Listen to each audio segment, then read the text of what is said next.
بسم اللہ الرحمن الرحیم۔ السلام علیکم ریسٹورنٹس، امید ہے آپ لوگ ٹھیک ہوں گے اور آپ لوگوں کی زندگی خوشیوں کے ساتھ گزر رہی ہوگی۔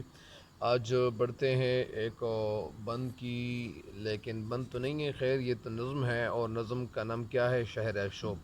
شہر شوب اصل میں اس نظم کو کہتے ہیں جس نظم میں شہر کی بربادی کا ذکر ہو اور تباہی کا ذکر ہو، تو اس نظم کو ہم کیا کہیں گے؟ اس نظم کو ہم شعر شب کہتے ہیں۔ یعنی وہ نظم جس میں کسی شعر کی تباہ و بربادی کا ذکر ہو اور جس پہ کسی نے حملہ کیا ہوا ہو اور اس شعر کو تباہ برباد کیا ہوا ہو، تو اس نظم کو ہم کیا کہیں گے؟ اس نظم کو ہم شعر شب کہیں گے۔ تو شعر شب ایک نظم وہ مرزا رفیع سودا کا بھی ہے، لیکن یہاں بہت ساری نظمیں لکھی گئی ہے۔ تو یہ جو شعر شب ہے تو یہ اصل میں ایک یعنی کس کی لکھی ہوئی ہے؟ تو یہ اصل میں نذیر اکبر آبادی کی لکھی ہوئی نظم ہے۔ نذیر اکبر آبادی 1735 میں پیدا ہوئے تھے۔ کہاں پیدا ہوئے تھے؟ یہاں پہ تو 1740 ہے، لیکن میں نے زیادہ تر جو کتابوں میں پڑھا ہے، جو دیکھا ہے، وہ 1735 ہی ہے۔ تو نذیر اکبر آبادی پیدا کہاں ہوئے تھے؟ وہ آگرے کے یعنی وہ آگرے میں پیدا ہوئے تھے، اور والد کا نام ان کا کیا تھا؟ سید محمد فاروق تھا۔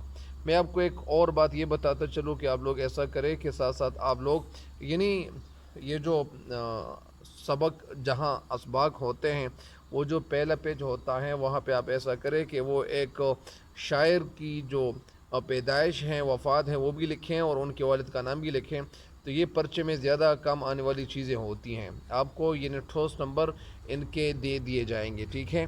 تو آئیے بڑھتے ہیں اس نظم کی تشریح کی طرف، لیکن اس نظم کا ایک مختصر سا خلاصہ یا ایک مختصر سا مرکزی خیال میں آپ کے سامنے رکھ دیتا ہوں۔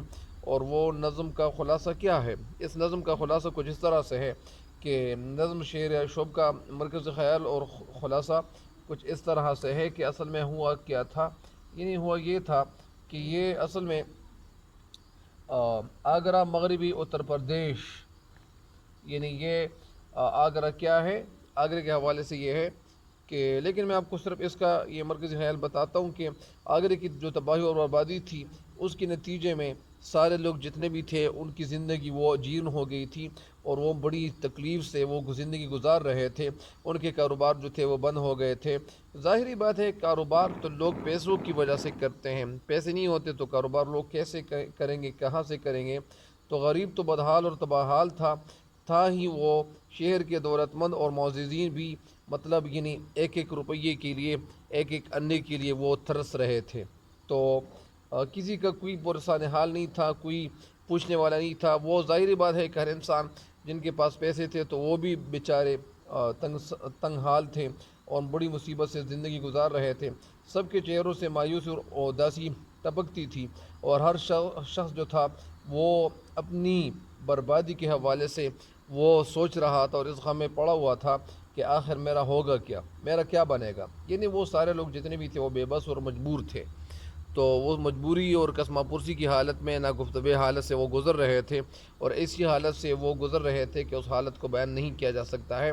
لیکن شاعر اصل میں ایک بینا آنکھ اس کو کہا جاتا ہے، اور شاعر جو شاعری کرتا ہے تو اس شاعری میں اصل میں جو ہو رہا ہوتا ہے معاشرے میں، اس کی عکاسی کرتے ہیں اور اس کو ایک تصویر بنا کے لوگوں کے سامنے پیش کرتے ہیں کہ اصل میں اس چیز میں مسئلہ ہے، یہ مسئلہ ہے، وہ مسئلہ ہے۔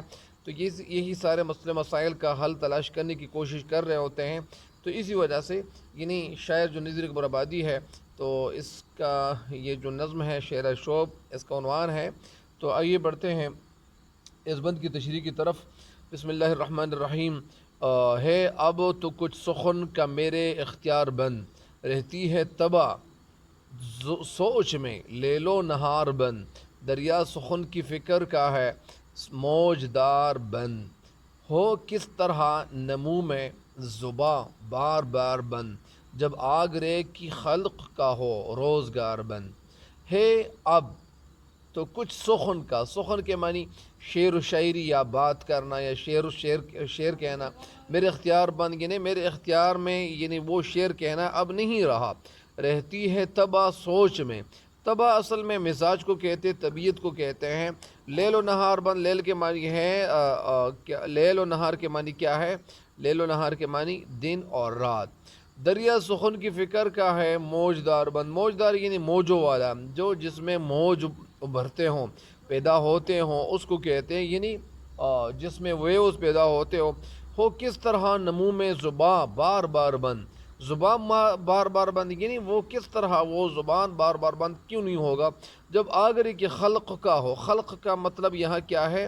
خلق کے معنی ہے لوگ، روزگار بند، یعنی آگرے کے لوگوں کا روزگار بند تھا، اسی وجہ سے یہ شعر ہے۔ شعر کہہ رہا ہے کہ میں جس قلق سے اور جس مصیبت سے جس طرح گزر رہا ہوں، تو یہ اس لیے گزر رہا ہوں تاکہ ان لوگوں کا جو ان کی زندگی کا جو حال ہے اور یہ لوگ جس طرح زندگی گزار رہے ہیں، تو اسی وجہ سے میں یہی کچھ برداشت کر رہا ہوں اور کہہ رہا ہوں، تو اسی وجہ سے انہیں شعر کا یہی خیال ہے۔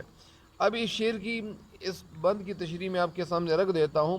شاعر اس بند میں کہنا کیا چاہتے ہیں؟ شاعر اس بند میں کہنا یہ چاہتے ہیں کہ آگرے کی جو تباہی و بربادی ہے، اس کے نتیجے میں وہاں کا جو کاروبار تھا، یعنی جو کاروبار تھا وہ بند ہو چکا تھا، اور اس کے بارے میں نذیر اکبر آبادی وہ کچھ اس طرح کہتے ہیں کہ اس تباہی سے پہلے میرا جو مزاج تھا، میں جو شاعری کرتا تھا، یعنی ہے اب کچھ سخن کا میرا اختیار بند، یعنی اس تباہی و بربادی سے پہلے جو میں شاعری کرتا تھا تو وہ میرا ذہن وہ شعر و شاعری کی طرف بالکل مائل تھا، یعنی میں جو کچھ کہتا تھا تو میں یعنی اسی طرف مائل تھا، اور میں باتیں کر سکتا تھا، میں شعر بنا سکتا تھا، اور میں نہایت اچھے اشعار کہا کرتا تھا۔ ایسا نہیں ہے کہ میں شاعر نہیں تھا، میں بڑے خوبصورت اشعار کہا کرتا تھا، مگر آگرے کی جو بربادی ہے، اس بربادی نے مجھ سے میرا جو قوت حافظہ ہے وہ مجھ سے چھین لیا ہے،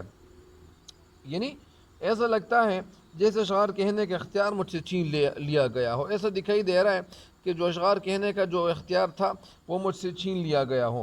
میری طبیعت یعنی اسی رہتی ہے تباہ سوچ میں لیل و نہار بند، یعنی وہ جو رہتی ہے، یعنی میں سوچتا ہوں تو تباہ سوچ میں، یعنی میری طبیعت اسی سوچ میں رہتی ہے، لیل و نہار بند، یعنی دن رات میری طبیعت اسی سوچ میں رہتی ہے، اور میری طبیعت اسی سوچ میں ہر وقت میں ان سوچ میں ڈوبا ہوا ہوتا ہوں، اور نتیجہ میری شعر و شاعری کے دریا کی موجوں میں اضطراب باقی نہیں رہا۔ مطلب یعنی میں اسی سوچ میں ہر وقت یعنی ڈوبا رہتا ہوں، اور کیوں ڈوبا رہتا ہوں؟ یعنی دریا سخن کی فکر کا ہے موجدار بند، یعنی نتیجہ تن میری شعر و شاعری کے جو دریا کی موجوں میں یعنی مطلب بے چینی باقی نہیں رہی، یعنی اضطراب باقی نہیں رہا، اس لیے کچھ کہنے کے لیے منہ کھولنے کے باوجود ہو کس طرح نمو میں زباں بار بار بند، یعنی اس کے باوجود، یعنی منہ کھولنے کے باوجود میری زبان سے الفاظ نہیں نکل رہے، یعنی میں الفاظ کو کہنا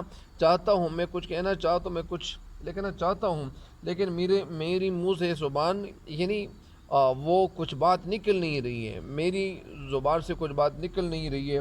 میری پریشانی کی وجہ کیا ہے؟ اصل میں جو میں بات نہیں کر سکتا یا کچھ کہہ نہیں سکتا، تو وہ اصل جو وجہ ہے وہ کیا ہے؟ وہ میری پریشانی کی جو اصل وجہ ہے وہ آگرے کے لوگ ہیں، جن کا کاروبار وہ ٹپ ہو کر رہ گیا ہے، اور جن کا جو کاروبار ہے وہ بند ہو کر رہ گیا ہے۔ آخر یہاں کے لوگ اپنا گزر بسر کیسے کریں گے؟ یہاں کے جو لوگ ہیں وہ زندگی کیسے گزاریں گے جب ان کا کاروبار بند ہوگا، جو ان کے پاس پیسے نہیں ہوں گے، اور اپنے بال بچوں کا وہ پیٹ کہاں سے بھریں گے؟ مطلب اس کا یہ ہے کہ شاعر کہنا یہی چاہتے ہیں کہ میں اس لیے اس قلق سے اور اس غم سے زندگی گزار رہا ہوں کیونکہ یہاں کے جو لوگ ہیں ان کی زندگی اجیرن بن گئی ہے، ان کی زندگی ایسی ہو گئی ہے کہ یہ زندگی گزارنا ان کے لیے بڑا مشکل ہو گیا ہے۔ ظاہری بات ہے کہ جب ایک شہر پہ حملے ہوں اور ان حملوں کا تو کچھ نہ کچھ تو خمیازہ لوگ بھگتیں گے، اور کچھ نہ کچھ حال تو لوگوں کا برا ہوتا جائے گا۔ اسی وجہ سے یہاں کے جو لوگ تھے تو وہ ان کی جو زندگی تھی وہ خراب ہو گئی تھی، اور نہ گفتبے زندگی گزار رہے تھے، نہ گفتبے یعنی خراب زندگی گزار رہے تھے۔ تو مجھے امید ہے کہ آپ لوگ اس بند سے انشاءاللہ فائدہ ضرور اٹھائیں گے، اور تب تک کے لیے میں اجازت چاہتا ہوں، لیکن اجازت لینے سے پہلے میرے چینل کو سبسکرائب ضرور کریں، اور مجھے بھی دعاؤں میں یاد رکھیں۔ تب تک کے لیے اجازت چاہتا ہوں۔ اللہ نگہبان۔